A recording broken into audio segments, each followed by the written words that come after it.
Where to find voiceover auditions right now.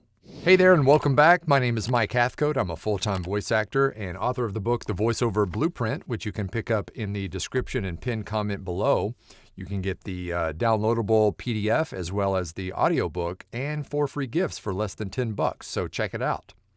Today we're going to talk about the lifeblood of any full-time voice acting business, and that is auditions. Let's face it, you could be the most talented, have the best equipment, best demos, a great sounding booth, but if you're not auditioning on a regular basis, you're most likely not going to be able to sustain a full-time voice acting career.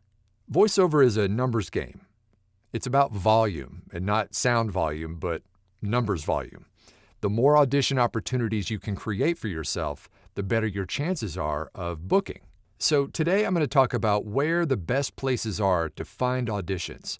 And we're going to talk about things like agencies, voiceover rosters, direct marketing, all the ways that you can stack up those opportunities to give you the best chance to succeed. And since we're talking about building a full-time voice acting career, if you're interested in doing so, check out the Voiceover Blueprint. It is the most interactive and robust training program on the market. If you want to learn more about it, check out the link in the description and pinned comment, and you can book a free call. Okay, let's start with a little reality check. Most voice actors out there who are doing this full-time aren't necessarily the most gifted performers. They're the most consistent because they show up every single day, submitting audition after audition after audition, even when they don't feel like it. You've heard quality over quantity. Well, in this business, it's quality and quantity. You want to make sure that not only are you submitting a lot of auditions, but you're submitting good quality auditions. If you're only doing 1 or 2 auditions a week, you're not going to make it in this business. I don't care how talented you are and how good your demos are. You've got to get as many opportunities in your inbox as possible. Think of it like fishing. The more lines you have in the water, the more opportunity you're going to have to catch a fish. And remember, every single audition you do is not just about submitting the audition for that job. It's also practice. It's working the muscle. It's actually building your skill set over time. So your goal should be to have multiple sources for auditions from all over the place. And that's what we're going to dive into today. We're going to look at the biggest places to get auditions starting right now. All right, first we'll start with voiceover agents. This is a more traditional route, but agencies are a great place to get auditions. The more of these you have, the more chances you have of getting booked. A good agent can get you opportunities for union and non-union work. They usually cover both. So you have to decide sometime early in your career whether you want to be union or non-union. So the way those audition opportunities are created is you have, major brands or corporate clients or production houses, animation studios.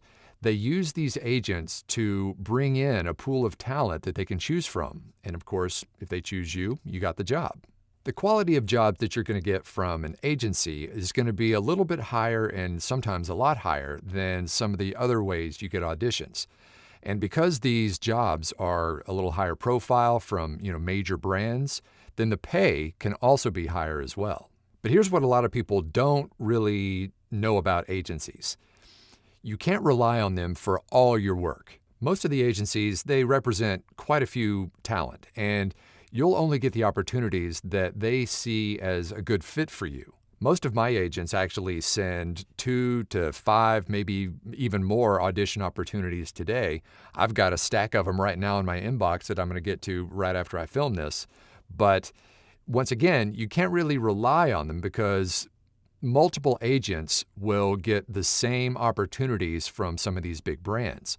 So it's a little more competitive. Actually, it's a lot more competitive than most of the other ways where you can get audition opportunities. The strategy here should be to get on as many agencies as possible. Now, there is definitely a minimum requirement to get on these agencies. You have to have a good professional demo and usually a good website to showcase them on. So DIY demos and entry level is really not what you'd want to be here. A lot of agents have certain markets that they work in, and you want to be careful not to cross the streams when it comes to that. So make sure that if you've got an agent in LA, that you don't have another agent in LA or New York or whatever. Make sure that, you only have a certain agent in that region of the country. And once again, don't just rely on your agents to get you work. They're going to send you some opportunities, but just add that to your overall mix. All right, next we're going to talk about voiceover rosters, or some people call them talent pools or studio rosters.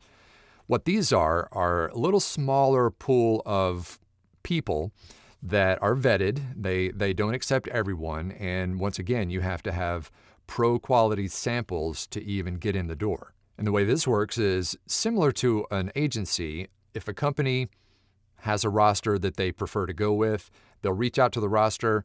The roster has, a small pool of talent, and they will send that audition opportunity out to everyone on the talent who fits the specs that they're looking for. Some rosters actually have specialized genres. So, for instance, some only deal with commercial. Others maybe just audiobook or corporate narration. So, if those are the kinds of genres that you want to go for, then you can do searches to reach out to those rosters and hopefully get on their roster. One of the benefits to one of these smaller rosters is they typically have repeat clients. So let's say this client XYZ likes to use this roster for their production stuff, and they'll continually use them over and over and over again. And the chances, if you book one job with a client, if they like it, the chances of you getting more and more of that same work are high. Now, these jobs aren't as flashy as the big agency jobs, and they typically don't pay as much, but they're more frequent and they do add up. Now, when you're reaching out to these people, hopefully via email or even telephone, it's really just as simple as asking if they're accepting new demos for their roster. Now, unlike agencies, these rosters, they don't really have any kind of regional requirements, meaning that you can get on as many as you want, no matter where they are. Once you're on a few of them, you'll start getting these regular invites right into your inbox, and you can reply to them if they fit your skill set. And now for something completely different. Hey there, it's Cyber Monday, which means we've got an insane deal for the VoiceOver Blueprint, plus a bunch of bonus stuff that you're not going to find anywhere else. So if you want to learn more about it, check the link in the description and pin comment. Find out everything there is to know about this incredible deal, and I'll see you soon. And now back to your regularly scheduled program. All right, the next way to get audition opportunities are pay-to-play sites. Now, these are sites, or some people call them casting sites, where you have to pay a fee, usually by the year, and you get access to opportunities. Some of these sites are places like voices.com, Voice123, Bidalgo, which is mostly European, VO Planet. These are places where you pay a fee, and it's usually by the year, and they submit opportunities to you on a daily basis. For instance, I probably get 20 opportunities a day just from voices.com. Now, one thing to keep in mind with pay-to-play sites is you're competing against a very large pool of people. So just keep that in mind. Here's some tips for using a pay-to-play effectively. Number one is be selective. A lot of them actually have an algorithm that will penalize you if you just go and apply to every single job that hits your inbox. Be strategic and only apply to jobs that are actually a fit for your skill set. The next tip is to be quick. And I'm talking like 5 to 10 minutes after the thing hits your inbox. The reason why is that as soon as that job opportunity goes out, people will start to submit. And if you're within the first maybe 20 or so, you have a much better chance of getting heard and hopefully getting hired than if you're number 106. Another thing about these casting sites is that it's possible to convert them from being on platform to working direct. Now, some platforms make this easier than others, but I've got plenty of direct clients now that I actually met first on a pay-to-play. So pay-to-plays aren't perfect, and each one kind of has their own pros and cons and quirks, but this is yet another way to just maximize your opportunities throughout the day. All right, next let's talk about the holy grail, and that is direct clients. This is a video production house or some sort of content creator who hires their voiceover talent directly. These are great because there's no middleman, there's no platform to have to work within the confines of. You have a direct relationship with whoever the production manager or talent acquisition person is, and free email communication back and forth. You can jump on a call, and this is where you can really build up great relationships and collaborative relationships that will last years. If you ask any full-time voice actor, they'll tell you that this direct client work is the bulk of their work. Now, a lot of these places, you'll actually become their go-to voice. After a while, you've built up that relationship, and sometimes you don't even have to audition. Sometimes the way it works is the end client will reach out to the production house and say, okay, I need a male talent. And the production house has a select few people that they submit, and they use your demo as your audition. So you're not actually having to audition every single time. If the end client picks your audition, then you get the job. I have other clients that I work with directly who I am their only voice. So every job they get, they send to me no matter what. No audition required. Another great thing about working direct with clients is you're not having to split the final pay. On a pay-to-play site, they take a cut. On the agency side, they take a cut. When you're working directly with a client, whatever you quote them is what you're going to get. Now, the main way that I find my direct clients is just through email outreach. I do my research. I find a company that I want to reach out to. I send out an email, introduce myself, and you do that over and over and over again. And as long as you have good quality pro samples and a good website, the chances of you getting added to their roster are much better. So once again, this is how most full-time voice actors make the lion's share of their money.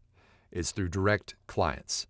Sure, it's nice to get the big agency job from time to time or the pay-to-play job, but don't rely on those. Another great way to get auditions is through networking. The voiceover community is a pretty small community, and so I've gotten plenty of referrals and have referred to other talent jobs that I come across where maybe I'm not a fit, but I know someone who is. And likewise, I've had people refer jobs to me that they weren't a good fit for. So, a rising tide lifts all boats, so we try to help each other out. All right, so how many auditions should you really be doing on a daily basis? Well, that depends on your skill set and how long you've been in this business. I personally shoot for at least 20 auditions a day. At the beginning, you may not have as many opportunities, so I guess the answer to that would be as many as you can. And remember, the goal isn't just quantity, it's quality and quantity. And if you're really nerdy, you can actually start tracking your audition submission rate or your booking rate. If you have a good CRM, you can log every opportunity and whether or not you booked it and start to calculate where you're booking and where you're not. Okay, here's something that a lot of people don't discuss, but the majority of these auditions you're going to send, you will never hear anything back. So don't get caught up in whether or not they listened to it or liked it. Just send it and forget it. If you book it, you'll know it because they'll reach back out and tell you. If not, just send it out there and move on to the next one. Remember, consistency beats talent every single day. There's nothing special about me, but I will outwork anybody out there. Okay, let's break this down one more time. First, we talked about voiceover agencies. Next, we talked about voiceover rosters. Third, we talked about pay-to-play sites. Fourth, direct marketing, my favorite. And 5, networking and referrals. Don't just focus on a single one of these. Remember, each of these things we talked about plays a small part in your overall full-time voice acting business. Remember, the more lines you cast, the more chances you are of landing a fish. Thank you for watching, and if you found this helpful, drop a comment down there and let me know whether or not you're using any of these strategies to find auditions or any other ones that maybe I didn't mention. And don't forget to like and subscribe and hit that notification bell so that you can make sure to get these videos as soon as they drop. And if you want to learn about some other platforms that you can find voiceover work, especially if you're a beginner, then check this out.